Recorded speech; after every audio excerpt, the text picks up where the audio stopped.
Boa noite, meus irmãos, minhas irmãs de Ideal Espírita. Desejo agradecer inicialmente o convite do amigo Nadjaécio para compartilhar com vocês nesta noite algumas reflexões em torno da esperança, algo de grande necessidade nos tempos que atravessamos. Dentro do Evangelho no Lar, semanalmente realizado de forma virtual pelo nosso querido Tabernáculo Espírita Joana d'Arc. Peço então ao amado Mestre Jesus, o Senhor de nossas vidas, que a sua paz envolva a cada um de nós e a todos, propiciando-nos o interesse, o entendimento e a aplicação de tudo que vamos refletir. Todo problema tem hora certa para acabar. Contudo, não está em nós a determinação desse tempo. Tudo que nos alcança por uma razão, cujo entendimento, muitas vezes, é superior à capacidade de nossos sentidos e da nossa inteligência. É natural que, diante de qualquer dificuldade, desejemos de imediato a solução. E não há nada de excepcional nisso. Contudo, a visão limitada sobre os objetivos da situação que nos incomoda fica a exigir que tudo passe, que tudo se resolva e que nunca mais aquela situação volte. Não é assim? Ocorre que entre a chegada e a solução do problema há o inexorável tempo,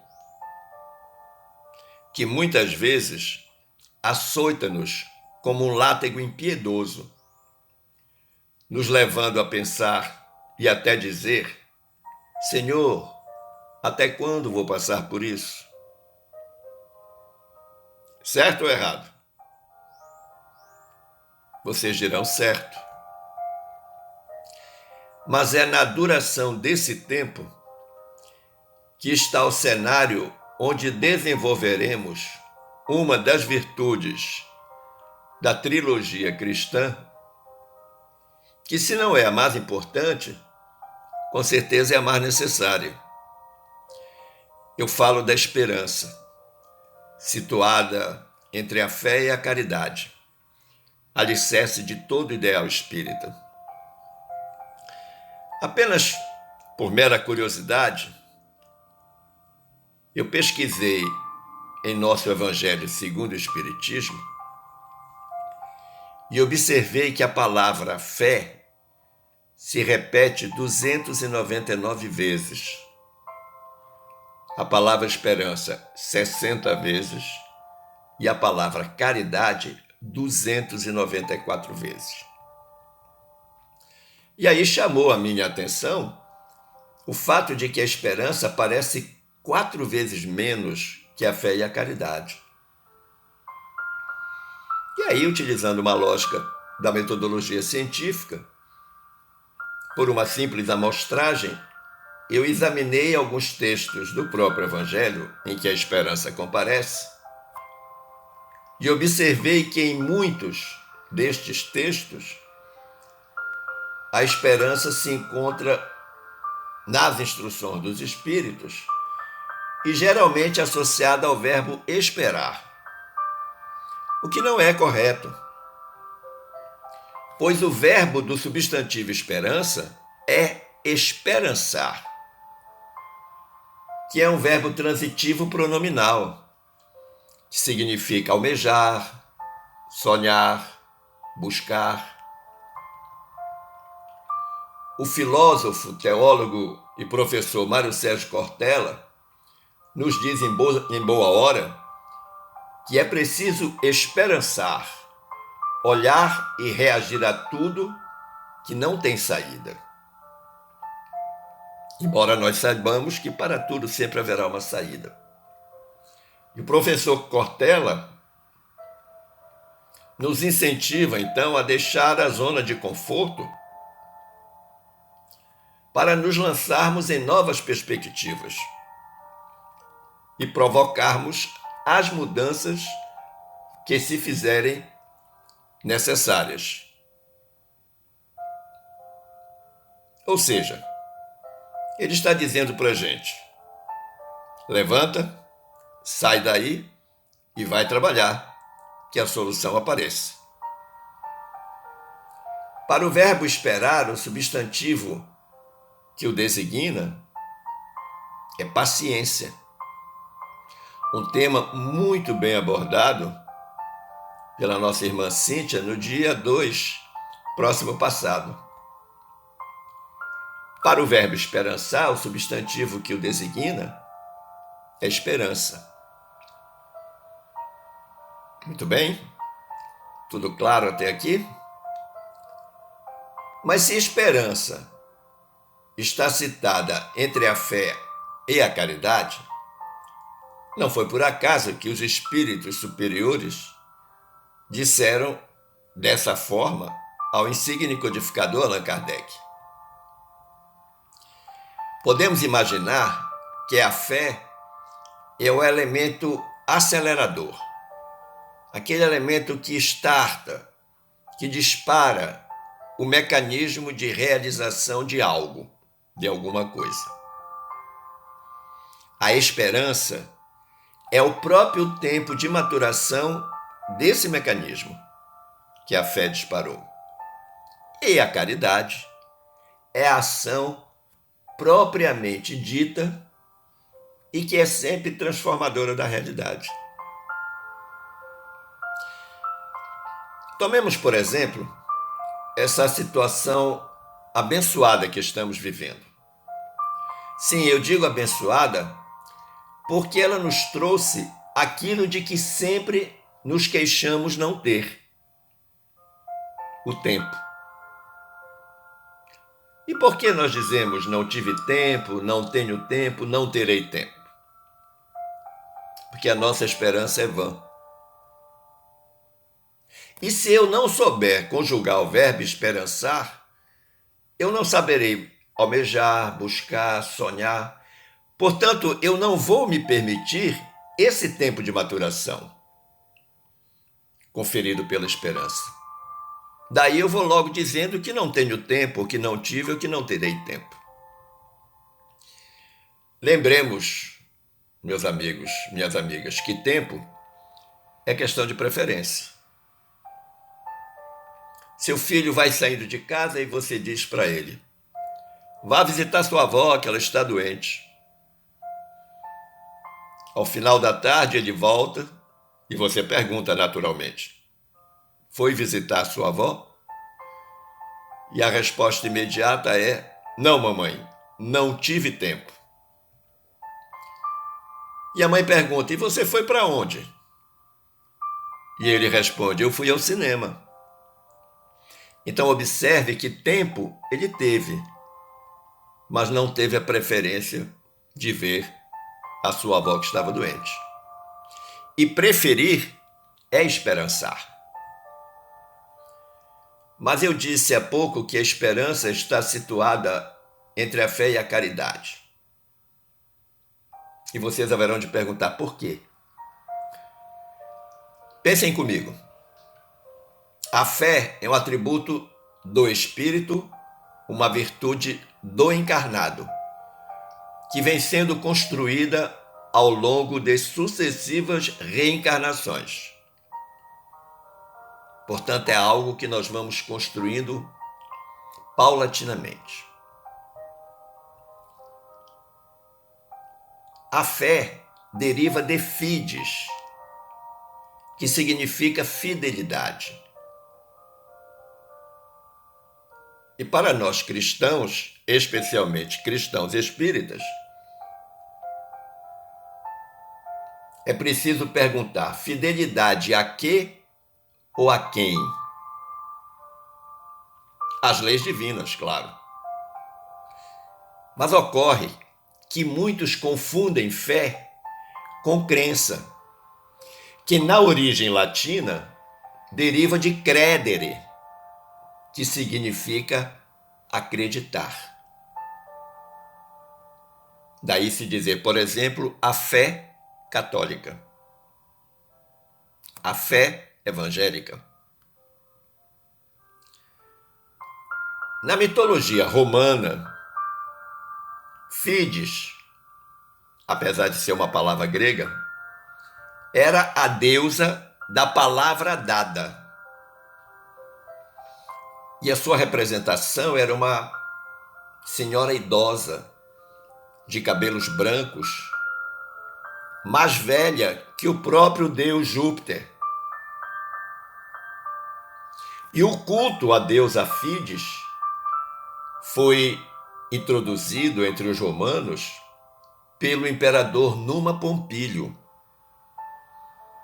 com a inauguração de um templo dedicado a essa deusa Fides, no dia 1º de outubro do ano 254 a.C.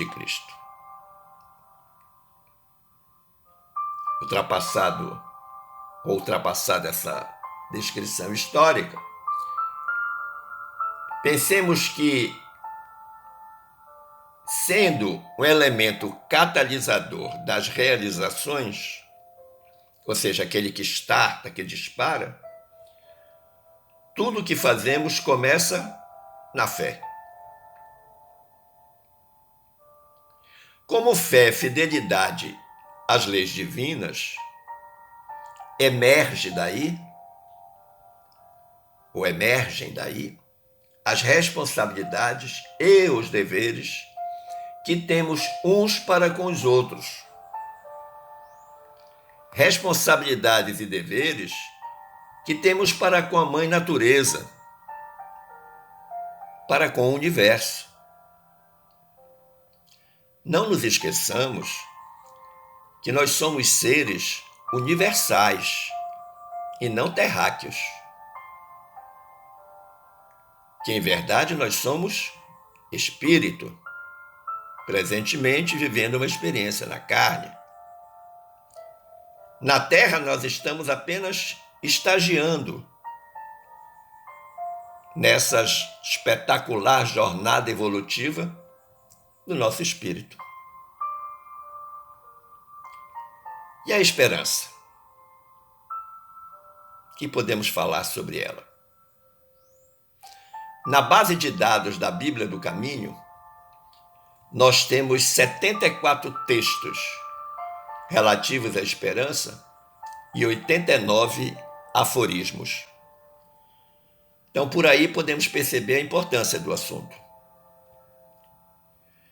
Se a quadra atual da vida que estamos vivendo nos pede recolhimento social, é lógico que todos pensam e pedem a Deus para que tudo isso acabe logo. É comum ouvirmos muitas pessoas dizerem: tenho fé em Deus que logo, logo vão descobrir a vacina. E observe que na frase nós podemos identificar a trilogia cristã espírita importante. Fé, quando dizemos tenho fé em Deus. A esperança está representada pelas palavras logo, logo, que indica tempo. E a caridade é a vacina. Então, fé, esperança e caridade estão presentes nesta frase: tenho fé em Deus que logo, logo vão descobrir a vacina.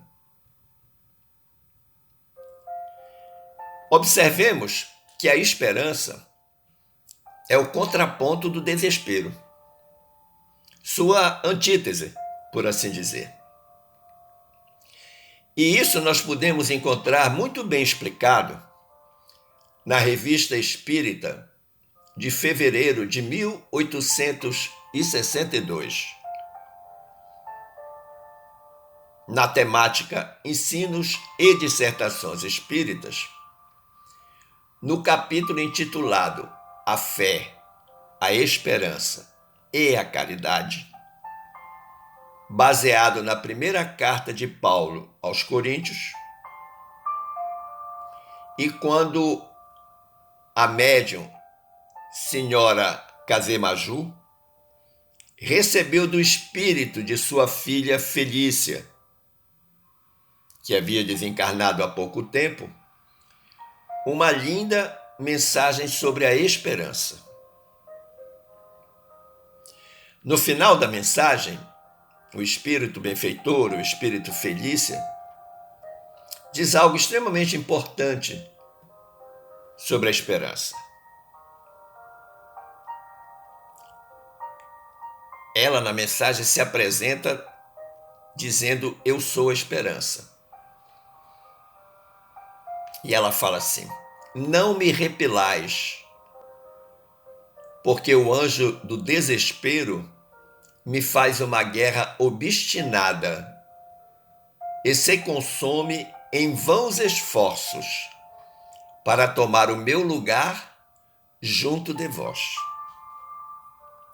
Então, nessa primeira parte da mensagem do Espírito Felícia, a gente já percebe que a esperança está sempre presente em nós. Mas quando nós claudicamos, especialmente na fé, ela aos poucos tem o seu lugar tomado pelo desespero. E o Espírito Felícia prossegue dizendo: nem sempre sou a mais forte.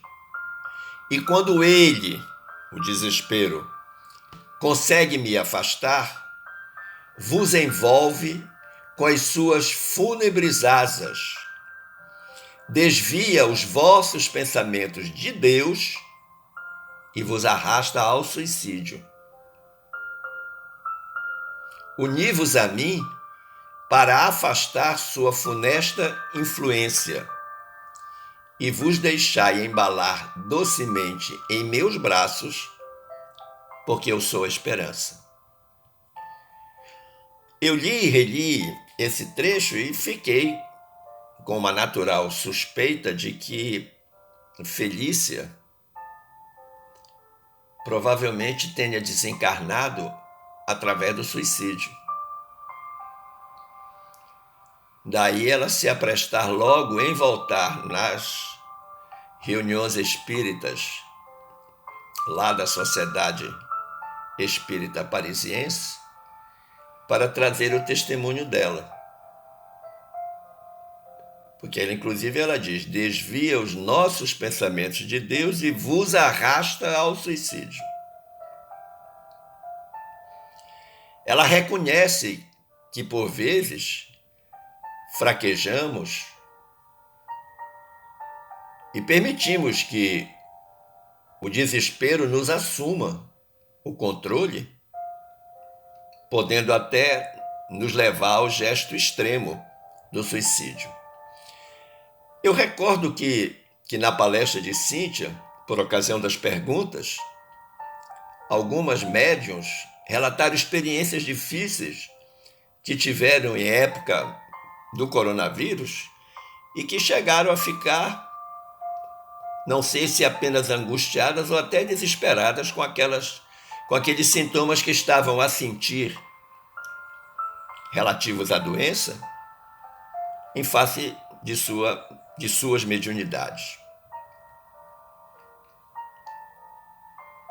Pesquisando para compor esta fala, eu encontrei no capítulo 68 da obra Caminho, Verdade e Vida, de Emmanuel e Chico Xavier, que Emmanuel, depois de exaltar a necessidade de saber esperar, ou seja, de exercitar a paciência, faz uma recomendação importante.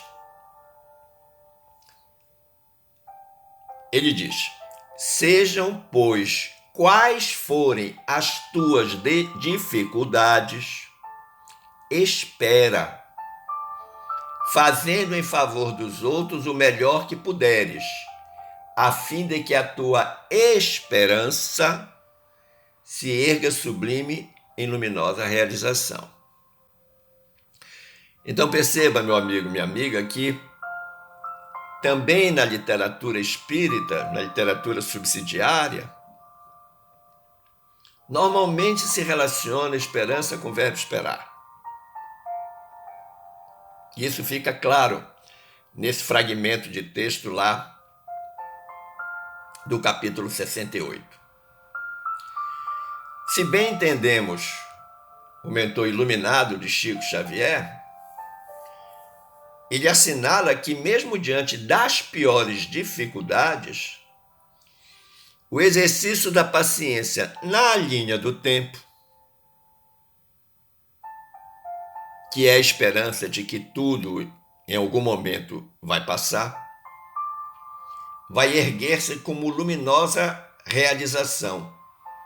Ou seja, a caridade praticada,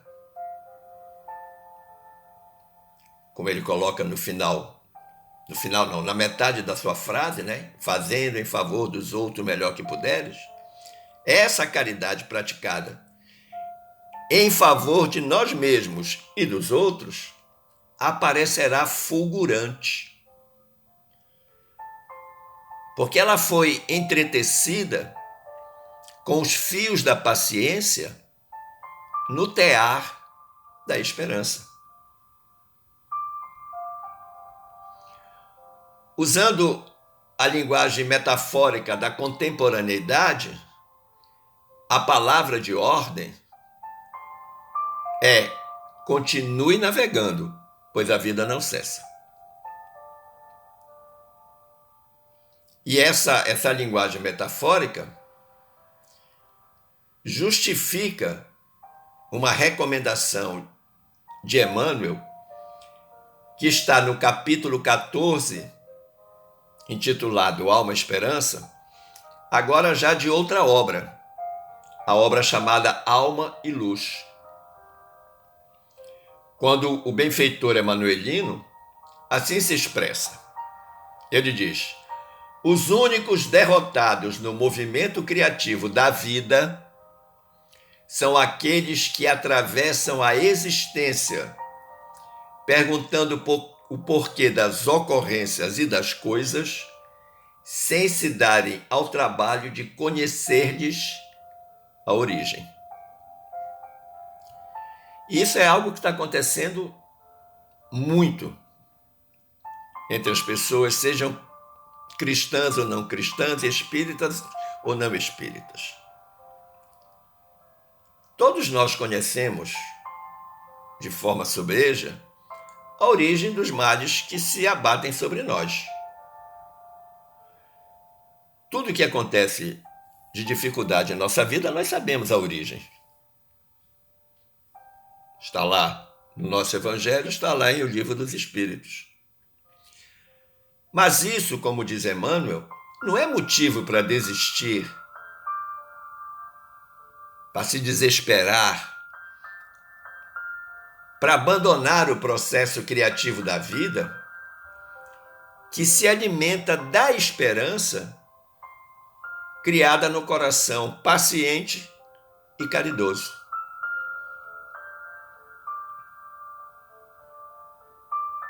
Um coração que tem fé e que busca exercitar a caridade. E aí vale a pena a gente então lembrar o grande compositor e intérprete Ivan Lins,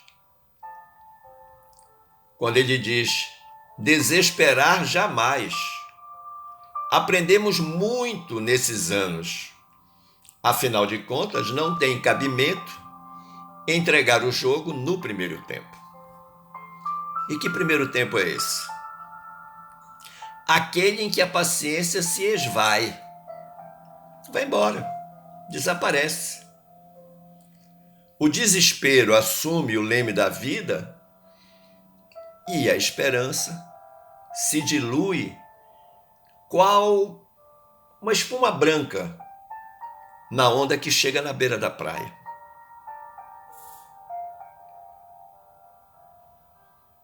Nós perdemos a esperança exatamente nesse momento. Paulo, na primeira carta aos Tessalonicenses, cujo contexto é de orientação aos fiéis de Tessalônica. Tessalônica era uma cidade grega, portuária, lá do Golfo do Termaico, no Mar Egeu. Paulo, na carta que manda aos Tessalonicenses, ele fala em relação aos cuidados que devemos ter quanto às surpresas da vida. Pois ele diz: já não andamos em trevas e somos filhos do dia e da luz. E não devemos dormir embalados pela inércia dos pensamentos preguiçosos. No versículo 8 do capítulo 5 dessa carta, Paulo aconselha: mas nós, que somos do dia, ou seja, somos da luz, não somos das trevas, sejamos sóbrios. A sobriedade no sentido da calma, da prudência, da pureza do pensamento, da correção ética, vestindo-nos da couraça da fé e do amor. Então ele recorre aí a uma metáfora do guerreiro, daquele que vai à luta e que, para se defender, veste uma couraça. E a couraça que ele recomenda é a da fé e a do amor. E tendo por capacete a esperança da salvação. Qual é o lugar que fica o capacete? Na cabeça. O que é que ele protege? Não apenas a abóbada craniana, mas fundamentalmente o cérebro, onde se produzem os pensamentos. Então Paulo está dizendo para a gente: olhe, proteja seus pensamentos. Não deixe que a sua esperança se dilua, qual espuma branca da onda que chega na praia. E ele oferece uma espécie de um mote, de um objetivo, para que a gente mantenha essa esperança, que é o objetivo da salvação.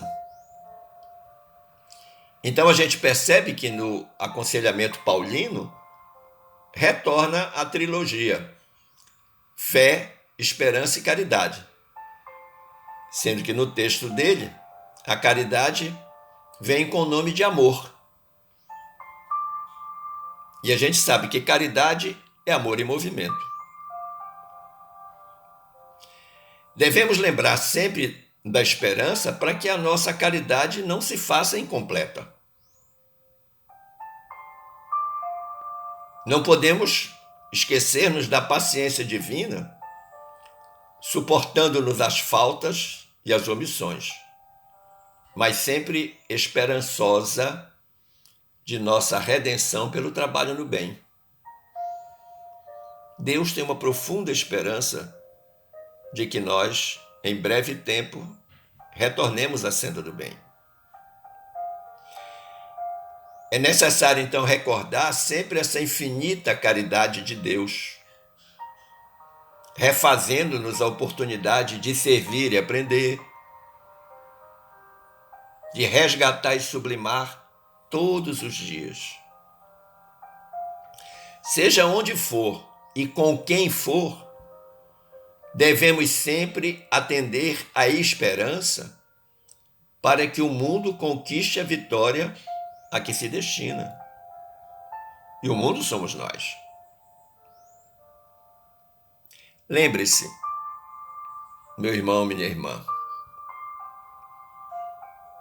que foi a esperança da trompa que não cessou a produção de óvulos. Apesar do descarte mensalmente realizado, a trompa seguiu na linha do tempo seu incansável trabalho. Até que um dia, um desses óvulos foi fecundado. E a caridade divina se manifestou no ser que você é. E que agora está aí, à minha frente, como um testemunho do milagre da vida. E aí estiveram presentes a fé, a esperança e a caridade. Foi a esperança dos pais que alentou os primeiros passos e as primeiras palavras do filhinho querido. Tem sido a esperança a responsável por tantas altas médicas outorgadas pela medicina aos pacientes internados pela Covid-19. A esperança do sol em esperar pacientemente que a noite consuma toda a sua beleza, para explodir em luz e alegria no alvorecer de cada dia.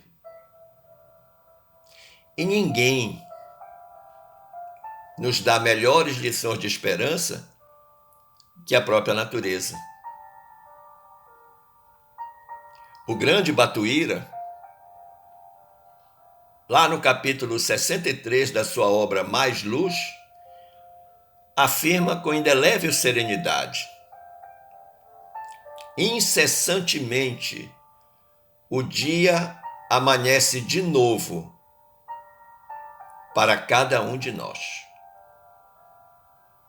Ouvidemos tudo o que seja lembrança triste da noite e abracemos a luz de nosso próprio dever.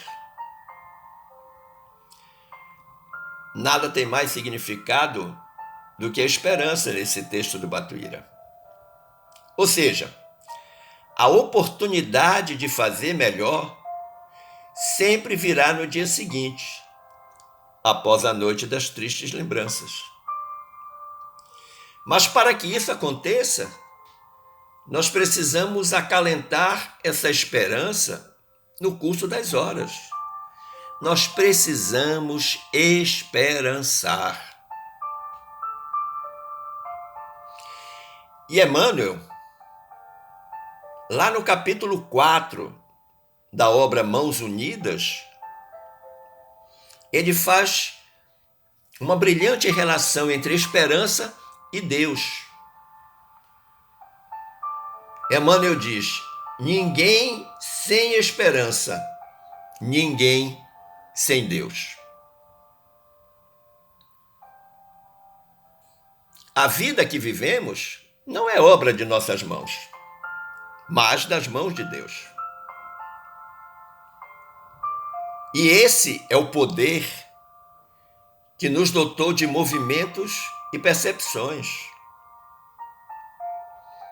que acendeu em nosso pensamento a luz do raciocínio e que agora, principalmente neste momento, nos pede que usemos os recursos guardados na fé, para que, seja qual for a provação que nos amargue as horas, faça com que continuemos a trabalhar na sustentação do bem geral.